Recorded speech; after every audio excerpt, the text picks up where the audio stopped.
قال أغير الله أبغيكم إلها قال أغير الله أبغيكم إلها وهو فضلكم على العالمين.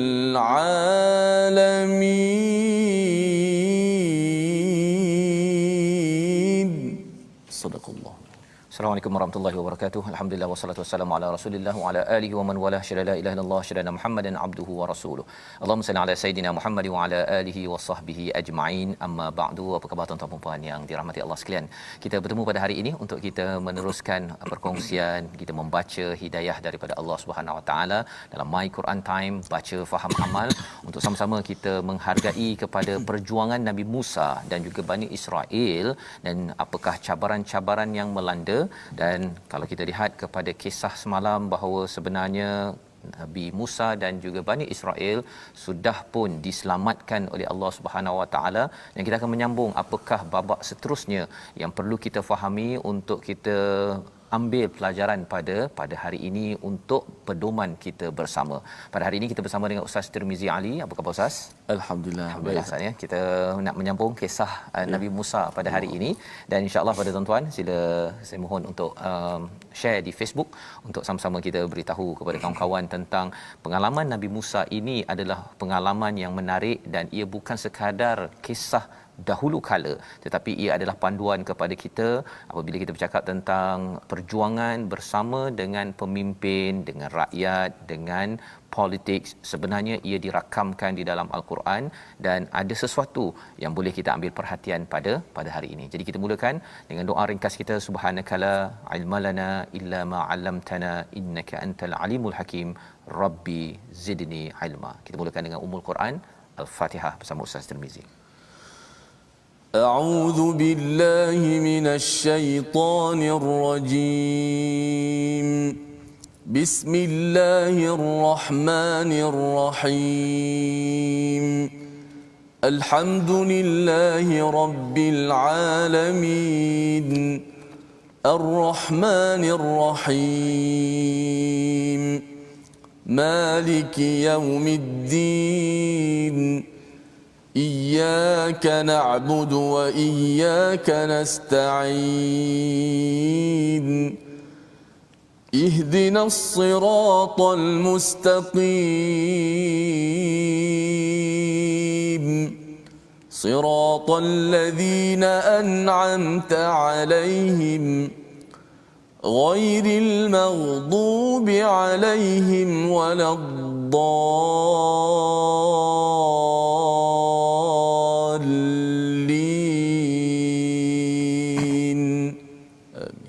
Amin ya rabbal alamin. Terima kasih diucapkan pada Ustaz Tirmizi membacakan surah Al-Fatihah sebentar tadi. Untuk bersama dengan tuan-tuan kita terus membaca dan kita ingin bersama dengan orang-orang yang diberi nikmat oleh Allah Subhanahu Wa Taala di kalangan para nabi, siddiqin, syuhada dan juga orang-orang soleh.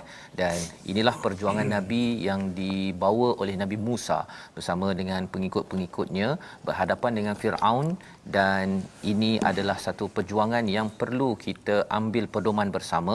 Mari kita lihat sinopsis pada hari ini. Pada ayat yang ke-138 berkisah ataupun menceritakan sambungan daripada kisah di mana keingkaran Bani Israel, ya, apabila Firaun telah dilenyapkan, telah dilemaskan di dalam laut ataupun tempat air yang luas. Rupa-rupanya Bani Israel masih lagi mempunyai perangai yang pelik, ya, yang perlu kita beri perhatian agar kita tidak menjadi perangai seperti Bani Israel sehingga ayat 141. Dan kemudian pada ayat 142 dalam misi Nabi Musa untuk menerima Taurat, Nabi Musa bertemu dengan Allah, munajat Nabi Musa dan permintaan baginda untuk melihat Allah serta diturunkan Taurat kepadanya. Jadi ini pada dua ayat 142 dan 143, tapi kita mulakan dahulu dengan bacaan ayat 138 hingga ayat 141 dipimpin Ustaz Tirmizi. Silakan Ustaz. Baik, terima kasih Fadil Ustaz Tuan Fazrul. Tuan-tuan sahabat-sahabat Al-Quran, insya-Allah sama-sama kita akan belajar memahami tadabbur ayat daripada surah Al-A'raf, sambungan kisah Bani Israel. Bagaimana makruf kita tentang kisah Nabi Musa ini yang begitu banyak dalam surah dalam Al-Quran menceritakan tentang Nabi Musa. Bukan satu surah tapi banyak surah cerita tentang Nabi Musa. Bagaimana Ustaz sebut tadi, pengalaman Nabi Musa yang Allah Ta'ala ceritakan kepada kita hari ini bukanlah saja-saja untuk kita nak mendengar, mengetahui, tapi kita nak ambil pengajaran, nak ambil motivasi, semangat bagaimana Nabi Musa berdepan dengan cabaran demi cabaran daripada umatnya, Bani Israel dan lain-lain. Bayangkanlah selepas kalau kita kata kita dah selamatkan orang daripada kesusahan, kemudian orang yang kita selamatkan tu pula buat pula masalah kepada kita. Subhanallah. Tapi tengok Nabi Musa AS untuk sama-sama kita belajar. Kita akan baca daripada ayat 138 hingga 141. A'udzubillahi minasyaitonir rajim. وجاوزنا ببني إسرائيل البحر فأتوا على قوم يعكفون على أصنام لهم قالوا يا موسى اجعل لنا إلها كما لهم آلهة قال إنكم قوم تجهلون إن هؤلاء متبر ما هم فيه وباطل ما كانوا يعملون قال أغير الله أبغيكم إلها وهو فضلكم على العالمين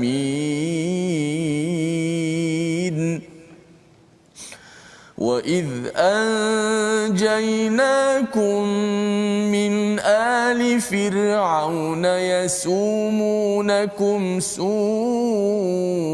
العذاب يقتلون أبناءكم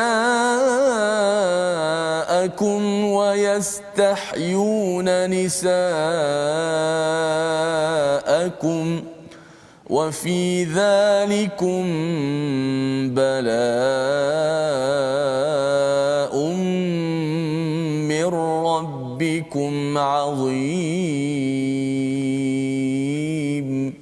صدق الله العظيم. Surah Al-Azim, gitulah bacaan daripada ayat 138 hingga ayat 141 asasnya, menyambung kepada kisah semalam. Kita sudah pun melihat bahawa Fir'aun dan kuncu-kuncunya, pengikut-pengikutnya itu semuanya telah dihancurkan. Wadammarna ma kana yasna'u fir'aun wa qaumuhu wa ma kanu ya'rishun, dan juga apa yang telah mereka bina selama ini.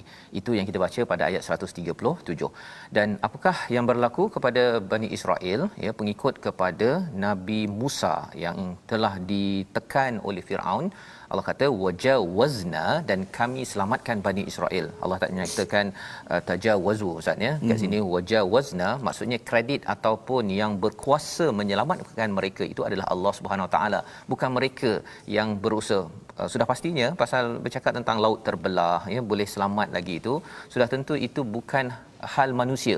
Mana boleh manusia boleh membelah lautan, ya, kecuali apabila Allah menyatakan wajawazna bi bani Israil al-bahr fa'atau ala qaumin, mereka berjumpa dengan satu kaum yang menyembah, ya, yaqufuna ala asnam, maksudnya mereka ini beriktikaf lah Ustaz, ya. Iktikaf ni ada kaitan dengan yaqufun ini, maksudnya mereka konsentrate, fokus kepada apa? Kepada berhala mereka. Sebabnya kalau kita dalam iktikaf, kita konsentrate untuk beribadah pada bulan Ramadan ataupun di masjid, tak semestinya bulan Ramadan, tetapi mereka iktikaf konsentrate pada apa? Pada asnam, pada mereka.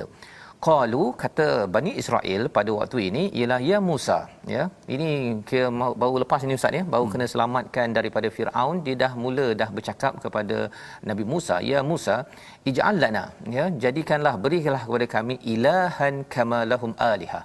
Kalau boleh jadi berilah kami satu Tuhan seperti mana mereka ada Tuhan. Ini nak ceritanya orang apa tak berapa bijak ustaz ya. Itu yang Nabi Musa bercakap di hujung itu, qala innakum qaumun tajhalun. Kamu ni memang bodoh kan.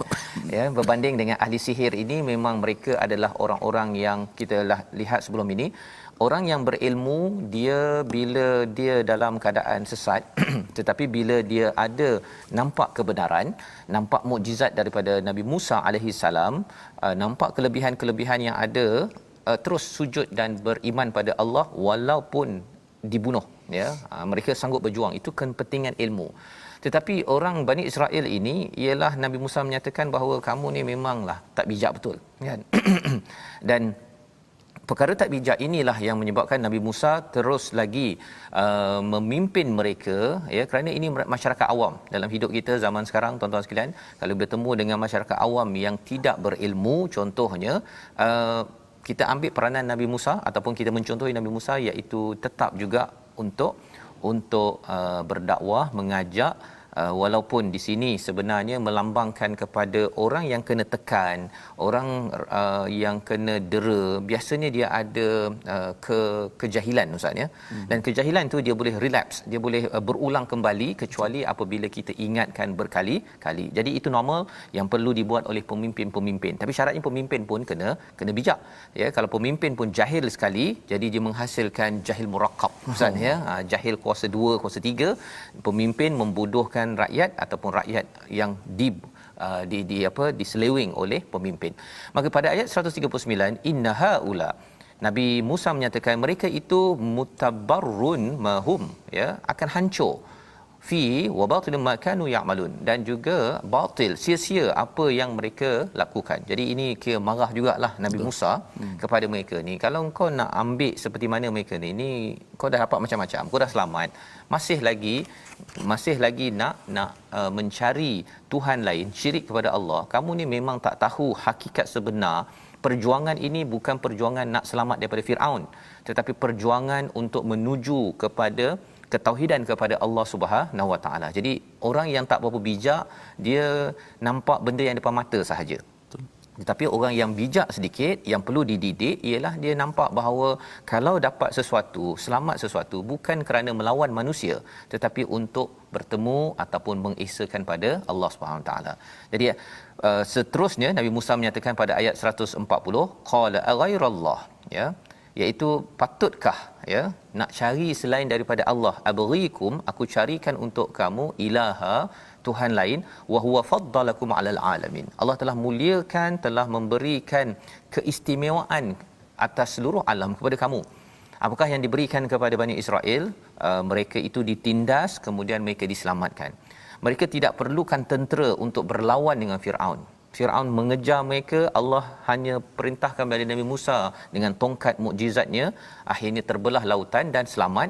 Jadi ini adalah satu fadal, satu kurniaan daripada Allah. Jadi Allah dah bagi saya kurniaan yang besar, buat apa saya nak cari Tuhan selain daripada Allah? Ini kira orang tak kenang budi. Ya, orang yang tak kenang budi, dan ini tanda satu kebodohan di dalam kehidupan yang Nabi Musa terus mengingatkan kepada kaumnya, bukan tinggalkan tetapi terus memberi pendidikan. Dan juga mengingatkan pada ayat 141, wa id anjaynakum, kami menyelamatkan kamu daripada ali Firaun, ya, daripada pengikut Firaun, yasumunakum, dan mereka menindas kamu su'al azab, dengan azab yang amat teruk, ya. Jadi beberapa perkara, apakah kelebihannya? Diselamatkan daripada Firaun, yuqatiluna abnaakum wa yastahyuna nisaakum wa fi dzalikum bala'un min rabbikum azim, iaitu kamu itu telah diselamatkan daripada dibunuh, ya, kepada anak-anak, dan juga dihidupkan kepada perempuan-perempuan. Ini kali kedua ustaz, ya. Kali pertama dulu masa Nabi Musa ketika belum lahir, Firaun bermimpi, ya, pada waktu itu dibunuh semua anak lelaki, ya, tetapi selamat Nabi Musa. Waktu itu dah kena sekali. Yang ini sekali lagi. Jadi Bani Israel dah cakap dah, engkau ni memang menyusahkan kami, ya, tetapi sebenarnya mereka tetap selamat daripada Firaun. Jadi sebenarnya apa yang Nabi Musa sebutkan ataupun ajak itu bukan kepada Nabi Musa, tetapi menuju kepada Allah yang boleh menyelamatkan kepada seluruh rakyat pada waktu itu. Mesej yang sama juga untuk kita kalau kita nak diselamatkan Ustaz ya, kehidupan semua rakyat Malaysia ini terus bahagia.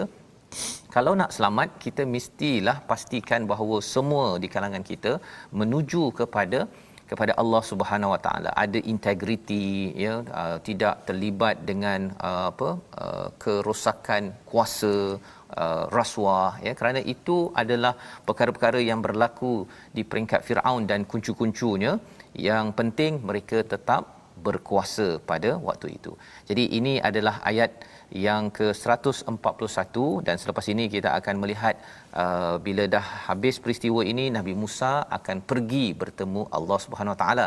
Tapi sebelum kita pergi kepada bahagian tersebut, mungkin nak minta Ustaz baca sekali lagi ayat 141 ini untuk sama-sama kita ambil pedoman bahawa kalau kita ada selamat dalam sesuatu perkara dalam hidup kita ini, kita kena ingat bahawa sebenarnya Allah beri peluang kepada kita ya, dan bila Allah beri peluang kepada kita, jangan kita dismiss ataupun kita rasa macam tak apa kot, saya nak syirikkan Allah ke, saya nak kembali balik kepada kerosakan ke. Itu Allah ingatkan ya, bahawa sebenarnya jangan sampai jadi begitu. Jadi kita baca ayat 141 sekali lagi. Baik, kita baca ayat 141 bagaimana tadabbur tadi. Yang dilihat Ustaz bukan dia biasa-biasa Ustaz, mukjizat. Jarang kita dapat selamat dengan perkara yang begitu ajaib. Yang daripada Allah Subhanahu Wa Taala. Tetapi itulah manusia, kalau boleh kita ambil pengajaran jangan jadi pada kisah ini, keselamatan yang Allah Taala berikan kepada kita, kebaikan kita gunakan sebaik-baiknya, jangan kita ulang dua kali. Kita masuk lubang biawak pada kali kedua pula, jangan kita ulangi kesilapan tersebut. Sebabnya Ustaz ni bila bercakap tentang kita sekarang ni diuji ya dengan wabak kan. Sebenarnya pada zaman Nabi Musa, kita dah baca sebelum ini, wabak pada waktu itu ialah bila Allah turunkan tufan ya, puting beliung itu dengan banjirnya. Selepas banjir itu taun merebak di Mesir ya, kemudian datangnya belalanglah, kutunya, darah, bafadiq katak di mana-mana. Jadi memang waktu tu kotor sangat sampai istilahnya rijz ya, mereka itu stress out kan, minta sampai Nabi Musa tolong doakan selesailah perkara tersebut kan. Jadi nak ceritanya ialah God intervention, pertolongan daripada Tuhan ini penting. Dan jangan lupakanlah kan, Tuhan dalam kita berhadapan dengan COVID-19 sekarang ini, khuatir nanti ialah Allah boleh bagi dua kali, kali ketiga, kali keempat.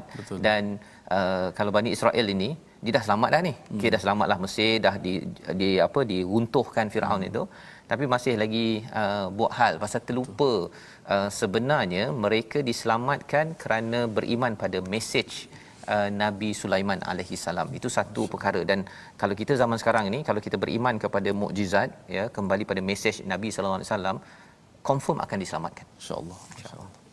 Baca ayatnya ya. Auzubillahi وَإِذْ أَنْجَيْنَاكُمْ مِنْ آلِ فِرْعَوْنَ يَسُومُونَكُمْ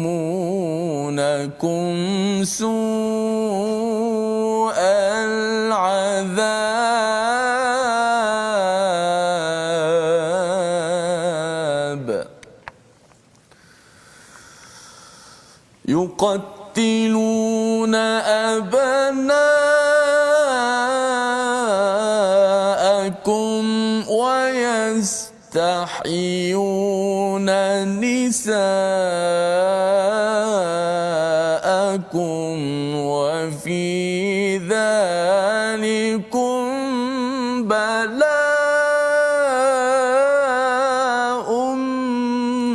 من ربكم عظيم.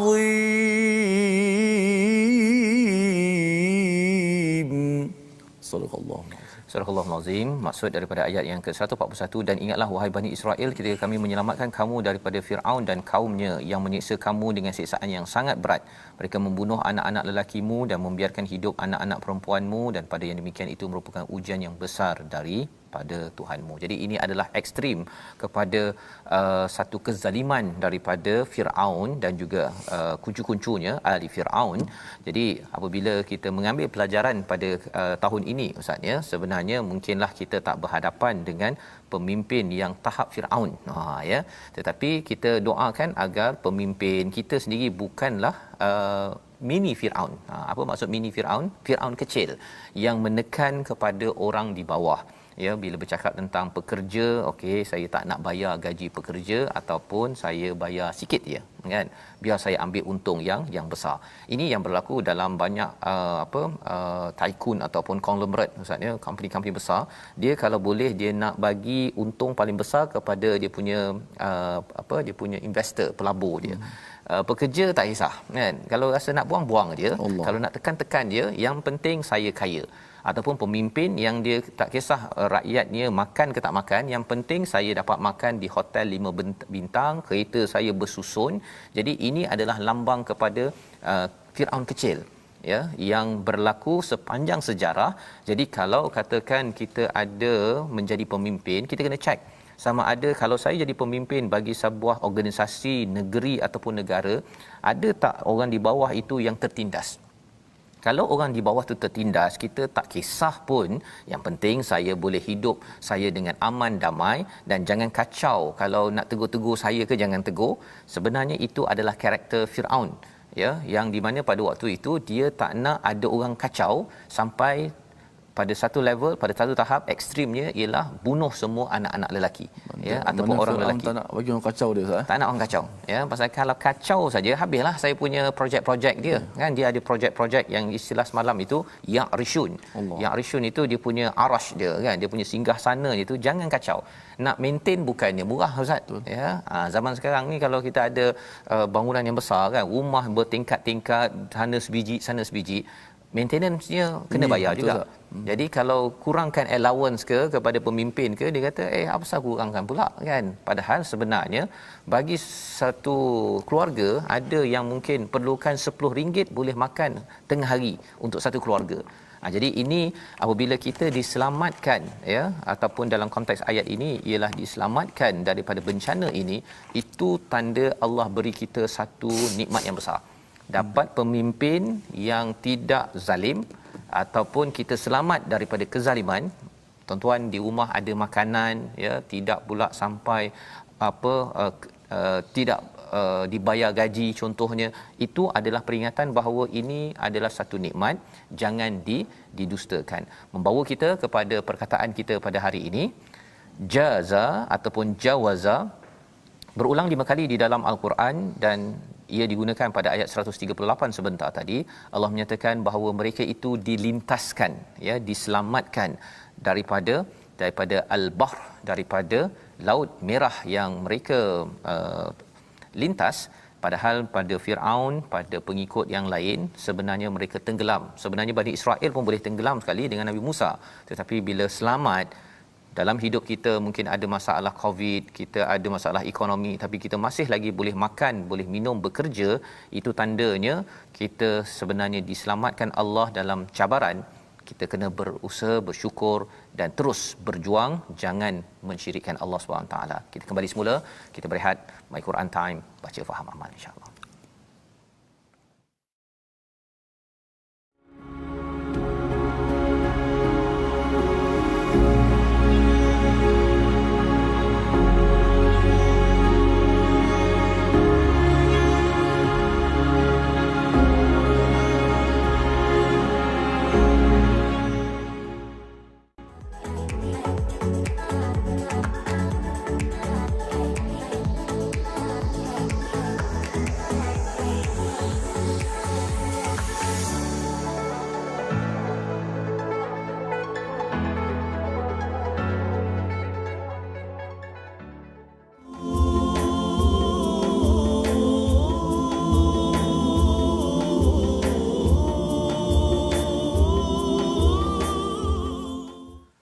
Allah, rahmatilah kami dengan Al-Quran, manfaatkanlah kami dengan Al-Quran dan sembuhkanlah kami dengan bil Quran, dengan Al-Quran. Alhamdulillah. Terima kasih kepada penonton-penonton dan sahabat-sahabat Al-Quran kerana sentiasa istiqamah dan sentiasa ceria dengan My Quran Time baca faham amal. Alhamdulillah kita masuk bahagian kedua, muka surat yang ke-167 insya-Allah. Sebelum tu kita nak belajar sedikit ilmu tajwid pada hari ini. Kita masuk hukum yang baru ialah berkaitan dengan nun, mati dan tanwin. Kita dah belajar mula-mula izhar, hukum pertama. Yang kedua kita dah belajar apa? Idgham, kan? Dan yang ketiga kita belajar iqlab. Dan yang keempat berkaitan dengan hukum nun mati dan tanwin ni kita nak belajar hukum ikhfa. Ini ramailah orang kita dah belajar ikhfa hakiki kita sebut. Baik, kita tengok slide kita. Apakah maksud ikhfa? Ikhfa dari sudut bahasa ialah maksud sembunyi. Orang kata apa? Sembunyi apa pula tu? Kita tengok sini istilah dia. Iaitu menyembunyikan huruf sukun ataupun tanwin. Huruf sukun sudah pastilah kita bincang tentang nun mati ataupun tanwin. So menyembunyikan nun mati tu ataupun tanwin dengan satu sifat antara sifat izhar dan idgham tanpa tasydid serta kekal gunnahnya pada huruf yang pertama. Itu masuk ikhfa dari sudut istilah dan juga bahasanya. Okey. Kita nak tengok apakah huruf-huruf ikhfa. Huruf-huruf ikhfa ni huruf-huruf paling banyaklah. Sebelum ni kita belajar huruf izhar ada 6 je. Iqlab 1 je. Idgham ada, yarmalun ada 6. Hari ini baki daripada huruf tersebut adalah huruf-huruf izhar. Ada 15 huruf. Yang kalau dulu kita belajar tajwid, kita hafal huruf-huruf izhar ada 15 kan. Kita sebut satu jaza, saddaka, fathiqa, datadhin, syadzin. Satu jaza, saddaka, fathiqa, datadhin, syadzin. Ada 15 huruf ikhfa. Okey. So apabila nun mati ataupun tanwin bertemu dengan salah satu daripada huruf ikhfa yang 15 tu, maka wajib diikhfakan. Macam mana? Nun itu bila bertemu dengan salah satu daripada huruf-huruf ikhfa yang 15, maka nun tu mesti dibaca gunnah, didengungkan dengan cara ikhfa. Macam mana caranya? Caranya ialah kita sembunyikan nun mati tu. Sembunyikan nun mati. Biasa makhraj nun kita letak hujung lidah ke langit kan. An, kita baca surah Al-Fatihah. Siratal ladzina an'amta. An, nun mati kan. Nun mati itu kita letak hujung lidah betul-betul kepada makhraj nun. An. Itu bacaan izhar sebab nun jumpa ain, an'am. Tapi ain bukan huruf ikhfa. So, kalau nun bertemu dengan huruf-huruf ikhfa, contoh nun bertemu dengan ta, bertemu dengan dal, maka nun itu didengungkan tapi hujung lidah kita tak sentuh makhraj nun dekat lelangit atas tu. Kita tak sebut an. Kita tak sebut an. Kita sembunyikan hujung lidah kita itu daripada makhraj nun. Tapi kekal nun tu pada sifat gunnahnya. Kita lihat contoh. Dalam contoh yang kita baca, surah yang kita baca hari ini pun ada beberapa contoh. Pada ayat yang ke-138 contoh. Kalau kita lihat pada ayat ke-143 tu. Qala lan tarani. Nun bertemu dengan ta. Lan tarani. Kita tak baca lan. Kita baca apa? Lan tarani. Contoh kedua, nun bertemu dengan dha pula. Walakinilzur. Walakinilzur ilal jabal. Contoh ketiga, ilahan kama lahum alihah. Ilahan. Ni contoh tanwin pula. Han asalnya ilahan. Okey. Tanwin nun mati kan? Tapi kita baca ilahan kama lahum alihah. Kita tak baca ilahan, tak. Hujung lidah kita sembunyikan makhrajnya. Kan? Di samping kita gunnahkan nun tu dan kena panjangkanlah gunnah tu. Kemudian contoh nun mati bertemu dengan ta pula pada qala innakum qaumun tajhalun. Pada ayat 138 yang kita baca hujung tadi tu. Qala innakum qaumun tajhalun. Qaumun ta. Kemudian tanwin bertemu dengan fa. Bi'ashrin fa. Kalau orang tanya, nak sembunyikan nun tu dekat mana pula? Kalau idgham sebelum ni masuk, nun tu masuk dalam waw. Tu masuk. Kan? Kalau iqlab, nun tu tukar kepada mim. Iqlab. Tapi ikhfa sembunyi. sembunyikan nun itu di sisi inda, di sisi apa, di sisi huruf ikhfa yang 15 tu. Maka insya-Allah ni kita faham dulu hukum ikhfa, ada hurufnya ada 15, yang mana nun mati bila bertemu dengan salah satu daripada huruf ikhfa yang 15 itu, maka wajib didengungkan dengan caranya ikhfa. Okey, insya-Allah kita akan ulang lagi berkaitan dengan hukum ikhfa ni. Kembali kepada Ustaz Fazrul. Baik, terima kasih diucapkan pada Ustaz Tirmizi menjelaskan tentang nun sakinah, ya, nun mati Ustaz, ya, dan juga tanwin, bagaimana untuk kita membacanya dengan tepat, dan moga-moga itu memberikan pencerahan, ya, ulang kaji bagi tuan-tuan yang sudah pun belajar di sekolah rendah ataupun di sekolah menengah, dan mungkin baru bagi sebahagian. Kita cuba membacanya dengan jelas agar Allah mudahkan kita, insya-Allah. Kita ingin menyambung Ustaz, ya, ayat yang ke-142 dan ayat 143, di mana apabila Nabi Musa, ya, telah pun mengingatkan kepada kaumnya, ini kira round 1 lah tadi, ya, round 1 tu maksudnya ialah Nabi Musa mengingatkan kepada kaumnya selamat daripada Firaun dan juga kuncu-kuncunya ahli Firaun. Maka selepas itu Nabi Musa ingin bertemu kepada Allah Subhanahu Wa Taala, ayat 142 dan ayat 143. Silakan. Baik, auzubillahi. وواعدنا موسى 30 ليلة وأتممناها ب10 فتم ميقات ربه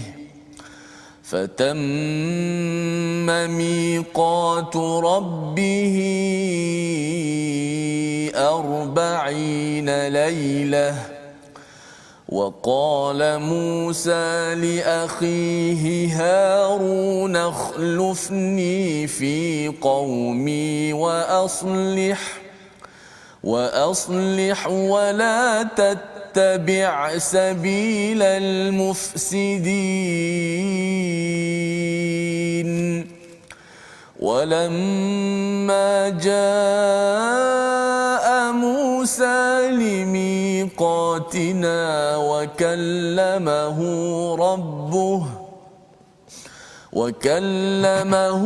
ربه قال رب أرني أنظر إليك قال لن تراني ولكن انظر إلى الجبل فإن استقر مكانه فسوف تراني.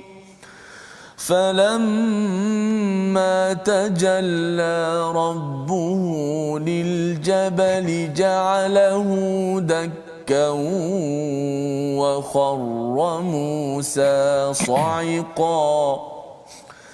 فلما أفاق قال سبحانك تبت إليك وأنا أول المؤمنين. صدق الله العظيم. Surah Al-Azim, itulah bacaan dua ayat 142 dan 143, ya. Jadi kita sudah pun melihat kepada bagaimana kepada pengikut Nabi Musa, Bani Israel itu sudah pun diselamatkan, dan ketika dah selamat itu pun mereka masih lagi ada identity conflict, ya. Mereka kerana pernah ditekan, mindsetnya itu tidak berilmu, ya, tajhalun, ikut pada emosi, ya. Bila emosi mengikut ke melangkau daripada akal, ia menyebabkan seseorang itu tidak normal ataupun tidak berfikir dengan cara yang jelas dalam kebenaran. Tetapi ia masih lagi dididik oleh Nabi Musa, ya, iaitu Allah telah beri kamu macam-macam, ya. Zaman kita ingatkan bahawa kita dah diberi macam-macam, mengapa lagi nak pilih kepada syirik kepada Allah? Kalau kita tak suka, kalau pengikut Nabi Musa tak suka pada Firaun kerana dia syirik, mengapa kena ambil syirik pula masuk ke dalam diri Bani Israel itu sendiri, ya. Kalau kita tak suka kepada, mungkin ada orang di dalam kehidupan kita yang dia sombong, dia tak kisah pun kepada hak orang-orang di sekelilingnya. Tapi dalam masa yang sama, kita sendiri jangan pula melakukan syirik, kerana kita ada potensi untuk jadi mini Firaun pada bila-bila masa. Cuma kuasa belum sampai lagi saja, tapi bila sudah sampai, dia boleh bertukar, keluar tanduk daripada dirinya.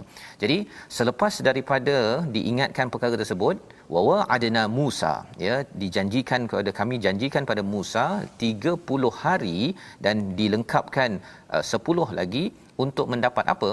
Untuk mendapat bertemu, bermunajat dengan Allah Subhanahu Wa Taala. Boleh Nabi Musa dia pertama dulu mungkin pernah bercakap dengan Allah, kali ini nak bercakap lagi dengan Allah Subhanahu Wa Taala. Itu sebabnya Nabi Musa ini diberikan kelebihan kalam Allah, boleh bercakap dengan Allah Subhanahu Wa Taala. Jadi sebelum beliau pergi itu, ataupun semasa nak pergi itu, waqala Musa, kata Musa kepada akhi, iaitu abangnya, Nabi Harun ni lahir lebih awal ustaz, lebih awal 3 tahun. Waktu kalau ikutkan kepada penerangan, Nabi Harun ini sebelum dilantik menjadi rasul itu adalah pengawal di istana Firaun, Nabi yang pentingnya ialah Nabi Harun ini adalah abang. Jadi abang dengan adik ni dia bergabung untuk melaksanakan misi perjuangan dakwah. Dan misi dakwahnya satu kepada Firaun dan pengikut-pengikutnya selesai. Kali ini Nabi Harun dan juga Nabi Musa bersama bergabung untuk mendidik kepada masyarakat rakyat pada waktu itu, kerana mereka bukan sekadar nak selamat daripada Nabi Musa, bukan sekadar tak nak ditindas, tetapi kerana nak dibebaskan, berteraskan kepada tauhid pada Allah Subhanahu Wa Taala. Pasal kemenangan dalam kehidupan ini hanya Allah berikan kepada orang yang beriman. Kalau tidak, kita hanya selamat, kita boleh makan, kita boleh minum, kita tak ditindas, itu macam Bani Israel. Tetapi kalau lepas itu masih lagi terlibat dengan perkara-perkara syirik, maka akhirnya kesusahan akan melanda semula kepada sesuatu negeri ataupun organisasi ataupun negara. Maka apakah pesanan Nabi Musa kepada Nabi Harun? Ini adalah ayat berkaitan dengan kepimpinan. Yang pertama, ukhlufni fi qaumi, gantikan aku. Nabi Musa ketika nak pergi 40 hari itu bertemu dengan Allah untuk mendapat janji iaitu Taurat, nak mendidik kepada masyarakatnya kembali. Yang pertama, Nabi Harun kena ukhlufni, maksudnya menjadi khalifah yang menggantikan kepada Nabi Musa alaihi salam. Dan apakah yang perlu dibuat? Wa aslih, terus membaikkan kepada masyarakat. Nak ceritanya misi masih lagi berjalan. Kena didik, kena baiki. Yang itu Nabi Musa dan Nabi Harun. Nabi Musa percaya pada abangnya Nabi Harun, pasal Nabi Harun ni pandai bercakap ustaz, Di antara Nabi Musa dan Nabi Harun ini, Nabi Harun lebih petah bercakap berbanding dengan Nabi Musa. Tetapi yang menyebabkan Nabi Musa ini boleh memimpin selama ini ialah kerana bahagian yang hujung itu, wala tattabi' sabilal mufsidin. Jangan kamu ikut kepada jalan orang-orang yang melakukan kerosakan. Yang ini kekuatan Nabi Musa.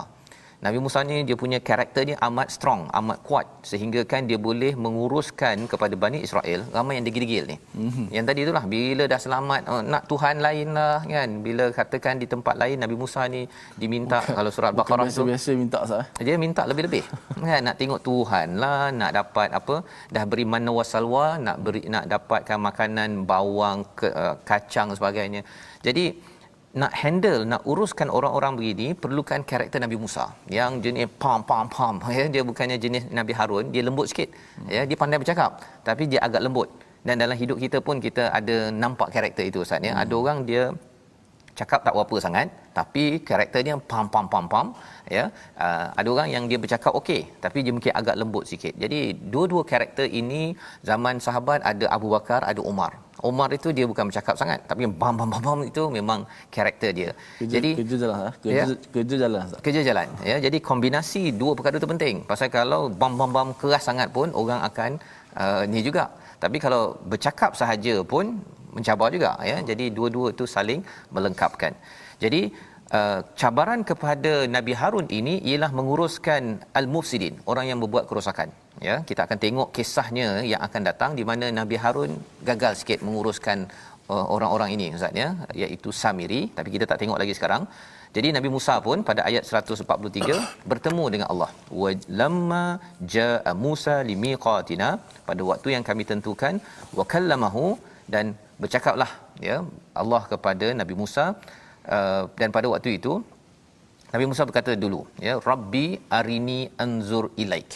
Tuan-tuan beri perhatian kepada istilah Rabbi arini anzur ilaik. Yang pertama ialah arini, ya Tuhanku, berilah aku peluang untuk tengokmu. Ara ini tengok sepintas ustaz ya, sekali. Itu ara, arini. Tetapi ada perkataan anzur. Anzur ini maksudnya nak tengok lama-lama. Jadi bila Nabi Musa ni dia bukan sekadar nak tengok sekali saja, itu yang pertama arini, tapi anzur itu nak tengok lama-lama pada siapa? Ilaik, kepada Allah Subhanahu Wa Taala. Maka jawab Allah Subhanahu Wa Taala, lan tarani, kamu tidak mungkin dapat, lan itu ada ya, tidak mungkin akan dapat lihat walau sepintas. Lan tarani bukannya lama-lama ya, sepintas pun tidak. Tetapi kamu, apa yang kamu boleh buat, kamu tengok lama-lama kepada jabal. Ada gunung dekat situ. Fa inistaqarra, kalau jabal ataupun gunung itu kekal, barulah kamu boleh tengok sepintas kepadaku. Jadi Allah memujuk kepada Nabi Musa. Nabi Musa rindu nak melihat kepada Allah Subhanahu Wa Taala di dunia ini. Dia kata okey, test dulu, tengok kepada gunung. Kalau gunung ni okey, kamu boleh tengoklah sekali ya, sepintas. Jadi falamma tajalla, apabila Allah menunjukkan kepada jabal, ja'alhu dakka, bukan sekadar kalau katakan gunung yang berais ustaz ya, kalau diletakkan cahaya matahari dia akan meleleh, dia akan cair sikit. Tapi ini bukannya lebur itu sikit, boom terus habis ya, dakka, habis, hancur gunung tersebut. Wa kharra Musa sa'iqa, apa kesannya bila Nabi Musa tengok kepada gunung yang hancur tersebut, maka pingsan Nabi Musa ya. Nak ceritanya pengalaman, mudahnya kalau katakan gempa bumi pun orang boleh pingsan ustaz ya, pada skala Richter yang tinggi 7 ke 8.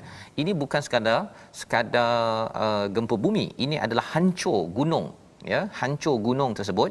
Falamma afaq, apabila bangun Nabi Musa, kata Nabi Musa, subhanak, maha sucimu ya Allah, aku bertaubat kepadamu dan aku adalah orang yang paling awal untuk beriman. Kalau Nabi Ibrahim cakap awal muslimin ya, yang menyerah pada Allah. Di sini Nabi Musa menyatakan awalul mukminin. Mengapa? Kerana ini adalah permintaan iman. Permintaan iman. Kalau Nabi Ibrahim bercakap tentang bila ada ujian-ujian itu adalah nak menyerah kepada Allah, itu namanya muslimin ya. Kita menyerah, ikut ya Allah, apa-apa sahaja aku serah diri aku, diuji macam mana aku serahkan padamu. Tetapi bagi Nabi Musa ialah ujian keimanan, dan pada waktu ini Nabi Musa bertaubat ya, memohon ampun pada Allah. Kerana apa? Kerana permintaannya itu adalah permintaan yang sebenarnya apa ustaz ya? Sebenarnya amat besar ya, amat besar. Dan walaupun Nabi Musa ni adalah orang yang amat pakar pada Taurat, bijak, tetapi permintaan-permintaan itu ada yang ialah Nabi Musa masih lagi seorang manusia, jadi beliau bertaubat ingin kembali kepada Allah SWT. Pelajaran untuk kita apa? Pelajaran untuk kita ialah kadang-kadang kita mungkin ada kadang-kadang ustaz ya, bila susah sangat, kita ada minta benda yang pelik-pelik. Ya. Minta benda yang pelik-pelik. Benda yang kalau Allah bagi mungkin menyebabkan kita rosak lagi selepas itu. Jadi itu sebabnya mengapa kalau kita bercakap tentang kita berdoa ustaz, ayat 186 surah Al-Baqarah kan, wa idza sa'alaka ibadi anni fa inni qarib, di hujung itu kena falyastajibu li wal yu'minu bi kan. Kita kena beriman dan juga jawab pada Allah dan beriman pada Allah SWT. Pasal ketika berdoa, contohlah ustaz ya, kita minta nak dapat A contohnya. Tak payah cakap apa kan, minta A. Tapi tak dapat A. Ya. Kita beriman sahaja bahawa itu adalah baik bagi saya. Ya, setakat itu. Kita boleh minta lagi, minta lagi. Tetapi kalau kita diberi A, ya, kalau kita kata ya Allah, aku tak puas hatilah, aku nak juga A, kita tidak tahu bahawa sebenarnya ia mendatangkan keburukan kepada kita. Ada orang dia boleh dapat kereta besar ustaz ya. Kereta besar dia okey, dia relax je kan, tak ada dia nak waktu maghrib dia tetap juga jadi imam, tetap sembahyang. Ada orang kalau dapat kereta besar kan, dia mungkin asyik nak polish je kereta ni tu sampai maghrib dia pun tertinggal. Jadi itu bercakap tentang doa dan iman ini penting. Dan dalam hal ini permintaan Nabi Musa alaihissalam untuk dapat macam-macam. Salah satunya ialah melihat kepada Allah ini ditegur oleh Allah bahawa sebenarnya kamu tak mampu ya. Dengan akhirnya Nabi Musa menyatakan yang perfect, maha suci adalah Allah, yang tak perfect adalah saya bertaubat, dan membawa kepada situasi kita pada hari ini. Sama-sama kita perhatikan. Itulah peristiwa ya, kisah pengikut Nabi Musa bila dia dah rasa selamat daripada Firaun. Dia tengok pada satu kumpulan ya, di seberang Laut Merah itu, dia nak dapatkan berhala. Musa tak bagi. Itu sebelah kanan atas itu ya. Kerana apa? Kerana Allah dah selamatkan, mengapa kena kembali kepada berhala. Dan di bawah itu berapa lama Nabi Musa itu terima wahyu ya, kaumnya ditinggalkan, dan pada waktu itulah berlakunya kerosakan ketika dipimpin oleh Nabi Harun. Dan di kanan bawah itu adalah cerita bagaimana Nabi Musa itu pengsan ya ketika ingin bercakap ataupun ingin melihat kepada Allah Subhanahu Wa Taala. Kembali kepada resolusi kita pada halaman 167 ini. Yang pertama, jangan mudah terjerumus melakukan dosa selepas Allah memberi bantuan demi bantuan kepada kita. Yang pertama. Yang kedua, perbaiki amal kerana ia perlu dibuat agar tidak merosakkan kita kelak ya. Amal kita yang buruk itu dia akan merosakkan lagi kejayaan-kejayaan kita. Dan yang ketiga, selalu berpesan kepada pengganti atau pembantu kita dengan mesej yang jelas dan penuh tanggungjawab, dan kenal pasti apakah kelemahannya, berikan penegasan agar ia jelas untuk diuruskan. Kita doa pada Allah, dipimpin oleh Ustaz Tirmizi. Bismillahirrahmanirrahim. Alhamdulillahirabbil alamin wassalatu wassalamu ala Rasulillah. Allahumma arhamna bil Quran waj'alhu lana imaman wa nuran wa hudan wa rahmah. Allahumma dhakkirna minhu ma nusina wa 'allimna minhu ma jahilna warzuqna tilawatahu ana al-laili wa atrafan nahar waj'alhu lana hujjatan ya rabbal alamin. Allahumma ij'alna min ahli al-Quran. Allahumma ij'alna min ahli al-Quran. Allahumma ja'alna min ahli al-Quran ya rabbal alamin walhamdulillahi rabbil alamin. Amin ya rabbal alamin. Moga-moga Allah terus menjadikan kita orang-orang yang menjadi ahli Al-Quran, menghargai mukjizat. Jangan lupa Allah dah bagi macam-macam dekat kita, dan kita terus berjuang. Jangan jadi seperti Bani Israel yang lupa pada Allah selepas memberi banyak nikmat. Inilah kesedaran yang kita ingin juangkan dalam tabung gerakan Al-Quran. Kesedaran untuk terus berjuang, ingat nikmat Allah itu lebih besar. Jangan pilih nikmat-nikmat kecil sementara yang boleh merosakkan kita. Dan dengan sumbangan tuan-tuan itu, harapnya ia dapat melonjakkan lagi kejayaan kita di dunia sampai ke akhirat. Kita bertemu lagi pada episod ulangan pada jam 5, jam 10 malam dan juga 6 pagi. Rancangan ini dibawakan oleh Mufas. Doakan tuan-tuan terus berjuang seperti Nabi Musa. My Quran Time, baca faham amal.